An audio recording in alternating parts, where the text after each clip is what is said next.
नमस्कार, मैं धर्मेंद्र कुमार प्रगति क्लासेस के YouTube चैनल में सभी का बहुत बहुत स्वागत है।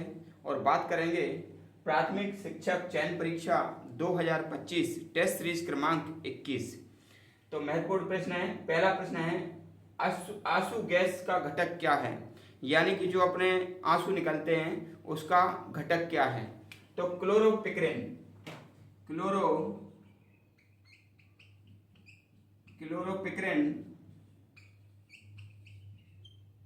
या क्लोरोएसिटोफिनॉन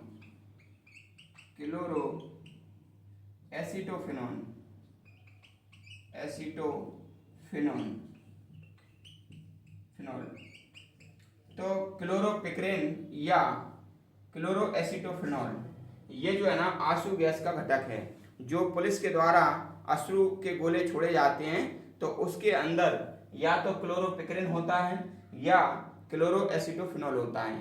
तो मैं आपको बता देता हूँ, अश्रु गैस जो होते हैं ना वो आंखों के अंदर जा करके लैक्रिमल ग्रंथियों को सक्रिय कर देते हैं और लैक्रिमल ग्रंथि से फिर आंसू स्रावित हो जाते हैं। तो ये बात आप याद रख लेना, क्लोरोपिक्रेन या क्लोरोएसिटोफिनॉल का प्रयोग किया जाता है। ठीक है, अगला प्रश्न देख लेते हैं। प्राकृतिक गैस का मुख्य घटक क्या है। तो प्राकृतिक गैस में होता है मीथेन।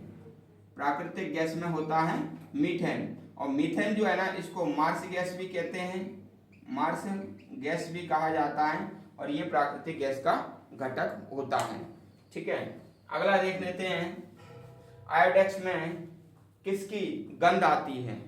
तो आयोडेक्स में मिथाइल सैलिसिलेट की गंध आती है।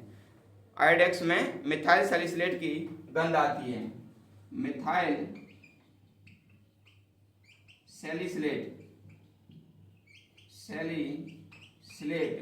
की गंध आती है। और जो आयोडेक्स है ये दर्द निवारक का काम करता है। कहीं पर मान लीजिए चोट आ जाती है तो ये क्या करते हैं, इसको लगा करके उस चोट में आराम पड़ता है। तो मिथाइल सैलिसिलेट है उसकी गंध आती है आयोडेक्स में। ठीक है, अगला प्रश्न देख लेते हैं, मार्बल कैंसर क्या है। देखो, मार्बल यानी कि संगमरमर यानी कि CaCO3, इसको कहते हैं मार्बल। जब इस मार्बल पर SO2 या NO2 गैस या NO2 गैस प्लस पानी, यानी कि वर्षा के जल में जब SO2 और NO2 मिल करके और जब इस मार्बल पर पड़ता है तो ये जो है ना HNO3 और H2SO4 यानी कि नाइट्रिक अम्ल और ये सल्फ्यूरिक अम्ल बना लेते हैं और ये मार्बल से क्रिया करके उसको क्षतिग्रस्त कर देते हैं। ठीक है, जैसे कि मान लीजिए SO2 और H2O क्रिया करेंगे तो सल्फ्यूरिक अम्ल बनाएगा, और NO2 प्लस पानी क्रिया करेंगे तो ये नाइट्रिक अम्ल बनाएगा। ये दोनों जब मार्बल पर पड़ेंगे तो मार्बल को पीला कर देंगे या उसको क्षतिग्रस्त कर देंगे। तो इस प्रकार से वह उसको कहते हैं हम मार्बल का कैंसर, क्योंकि वो क्षतिग्रस्त हो जाएगा। ठीक है, अगला प्रश्न देख लेते हैं। अगला प्रश्न है, ट्राइनाइट्रोटोलुइन का प्रयोग कहाँ होता है।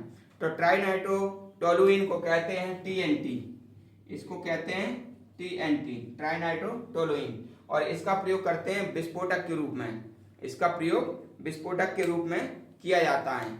जैसे इसका सूत्र देख लेते हैं। इसका सूत्र होता है, सबसे पहले ये बेंजीन जैसा बना लेते हैं।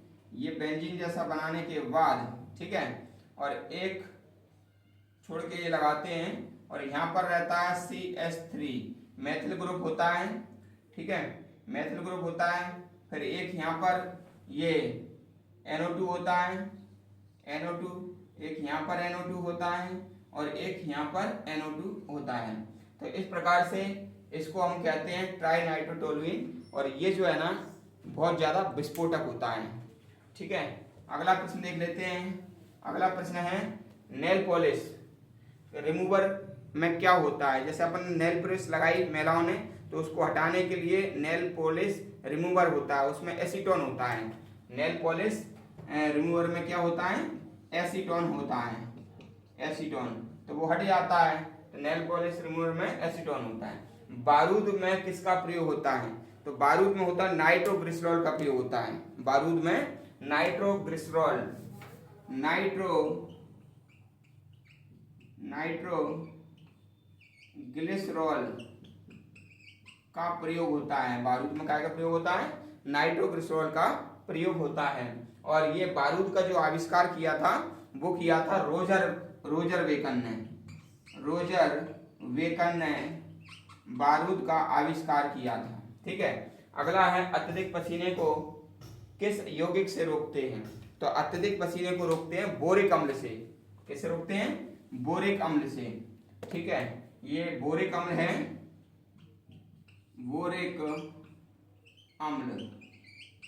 तो अत्यधिक पसीने को इसी से रोका जाता है, बोरिक अम्ल से। ठीक है, तो आज हमारा ये टेस्ट सीरीज क्रमांक 21 था और काफी महत्वपूर्ण प्रश्न है विज्ञान चूंकि 30 नंबर का आना है वर्ग 3 में, तो इसलिए ये जो टेस्ट सीरीज है काफी प्रासंगिक है। इसलिए वीडियो को सभी तक शेयर करें और जो व्यक्ति नए हैं वो चैनल को सब्सक्राइब करें। वीडियो देखने के लिए सभी का बहुत बहुत धन्यवाद।